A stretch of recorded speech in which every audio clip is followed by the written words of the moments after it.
जिले के सागवाड़ा क्षेत्र के आदिनाथ जैन चैत्यालय पुनर्वास कॉलोनी में आज पर्युषण महापर्व की महाअष्टमी को उत्तम शौच धर्म की पूजा की गई, जिसमें जैन धर्मालुओं ने भाग लिया।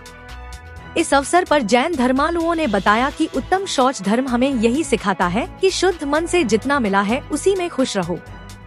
जैन धर्मालुओं ने इस अवसर पर जीर्णोद्धार जैन मंदिर के बारे में भी सभी को अवगत करवाया तथा अधिक से अधिक इसमें जन सहयोग की मांग की। जय बोलो आदिनाथ भगवान की। सबसे पहले तो मैं एकता समाचार के राजू भाई शेख बर्तनवाला के नाम से जो सुप्रसिद्ध हैं और आप यहाँ पधारे, इस हेतु मैं दिगंबर जैन समाज और आदिनाथ जैन मंदिर कमेटी की तरफ से आपका हार्दिक स्वागत, अभिनंदन और आभार व्यक्त करता हूँ। आपकी भावनाएं हमेशा इस वागड़ क्षेत्र की अच्छाइयों को लोगों के सामने लाने की रहती हैं, तो उसी भावना के अनुरूप आप आज यहाँ पधारे हैं। धर्म प्रेमी बंधुओं, आज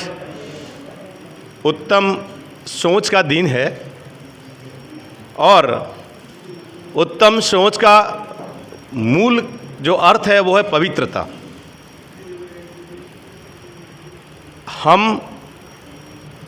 हमारे जीवन में जो लोभ, मान,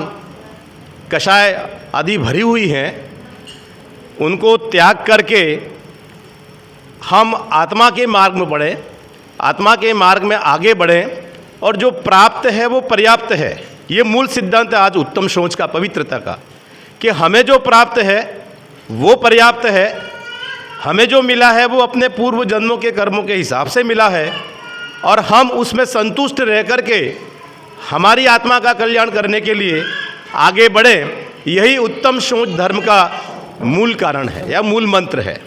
इसलिए आज हम जितनी भी पूजाएं कर रहे हैं उसमें ये भाव ज़रूर लाइएगा कि हमें जो मिला है वो पर्याप्त है, क्योंकि ये जो लोभ है वो लोभ पाप का बाप ऐसा कहा जाता है। इसलिए संसार में जितनी भी कषायें हैं, जितना भी राग द्वेष है, वो सब लोभ की वजह से होता है। तो अगर हम लोभ को त्याग करके पवित्रता की ओर बढ़े तो ही उत्तम सोच धर्म बनाना हमारा सार्थक होगा और हमारे जीवन में उत्तम सोच धर्म प्रकट हो, ऐसी कामना हम पूजा के माध्यम से करें। दूसरा, आदिनाथ दिगंबर जैन कमेटी पिछले 1 वर्ष से इस चैत्यालय को मंदिर रूप में परिवर्तित करने का संकल्प लिया है और आप सबके सहयोग से मंदिर जी में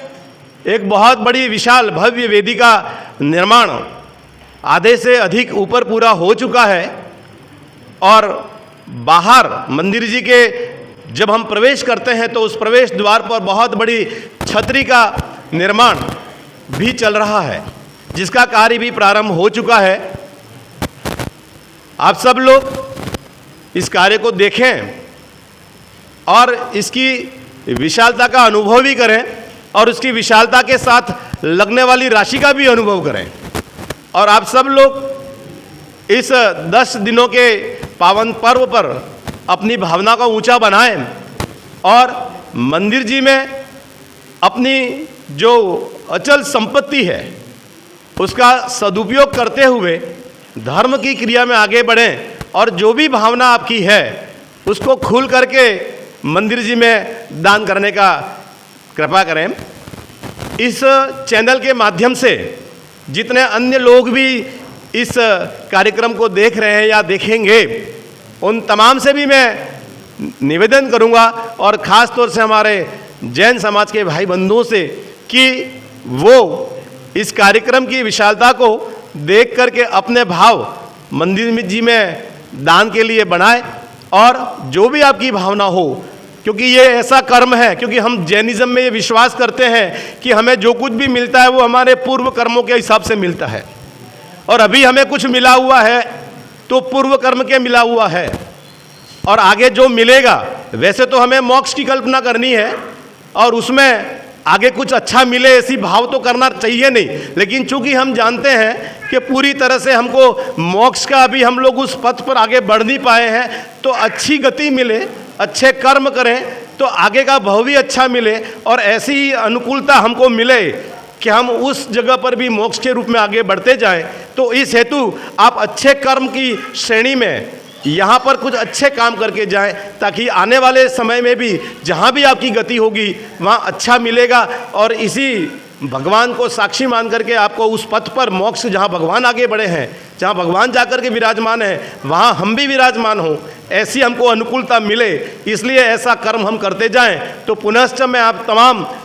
जैन साधर्मी बंधुओं से ये निवेदन करता हूँ कि अपनी भावना को उच्च बनाते हुए मंदिर जी में जो कार्य चल रहा है उसमें आप अपनी क्षमता के अनुसार, अपनी सामर्थ्य के अनुसार निश्चित दान देवें, ताकि ये जो काम चल रहा है उसको हम और भव्य विशालता रूप दे सकें, ताकि आने वाली जो पीढ़ी है वो पीढ़ी भी इस प्रकार की धार्मिक क्रियाओं का लाभ ले सके और अपने जीवन को कल्याणमय बना सके। जय हिंद, जय जिनेंद्र।